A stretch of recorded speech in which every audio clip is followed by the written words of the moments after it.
রুমটার অবস্থা খুবই খারাপ এই মুহূর্তে। সব অগোছালো হয়ে রয়েছে, কারণ এই সব জিনিসগুলো যে দেখতে পাচ্ছ এগুলো সব ওই উপর থেকে নামানো হয়েছে। দেন এইগুলো সব আমাকে নামাতে হবে। কিছু জিনিস বার করা হয়ে গেছে। আলমারির মধ্যে এইগুলো আমাদের থাকে, মানে এগুলো আমার জামা প্যান্ট থাকে। তো এইগুলো বার করা হয়েছে কারণ এগুলো অতিরিক্ত ভারী, তার জন্য এই দুটো ব্যাগ বার করা হয়েছে। তো এই মুহূর্তে দাঁড়িয়ে ঘরের অবস্থা খুবই খারাপ। তো খাটের নিচ থেকে যা যা ছিল কালকে সব বার করা হয়ে গেছে।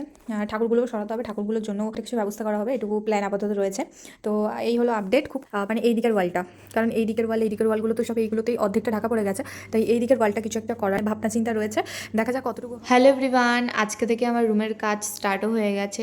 তো এটা হলো সকালবেলার ভিডিও, মানে যখন থেকে কাজটা স্টার্ট হয়েছে। তো প্রথমেই কাকুটা এসে খাট, আলমারি, যে এই শোকেস এগুলো যা ছিল সব এক জায়গায় করে রুমটাকে একটু ফাঁকা করেছিল, তার কারণ না হলে কাজ করা যাবে না। তো প্রথমেই ঘরের পুরো দেয়ালটাকে দেখতেই পাচ্ছ সিরিজ কাগজ দিয়ে ভালো করে ঘষেছে, কারণ অনেক দিন আগে এটাকে পুট্টি করা হয়েছিল। দেন তারপরে আর কিছু হয়নি। তারপরে কাকুটা প্রাইমার করছিল, সেই দিনই করে দিয়েছিল প্রাইমার। আমি কিন্তু স্টেপ বাই স্টেপ সবটা হয়তো বলতে পারবো না, কারণ আমি ঠিক জানি না এগুলো, মানে সবটা কী হয়েছে আমি ঠিক বলতে পারবো না। যেটুকু জানি সেটুকুই তোমাদের সাথে শেয়ার করছি।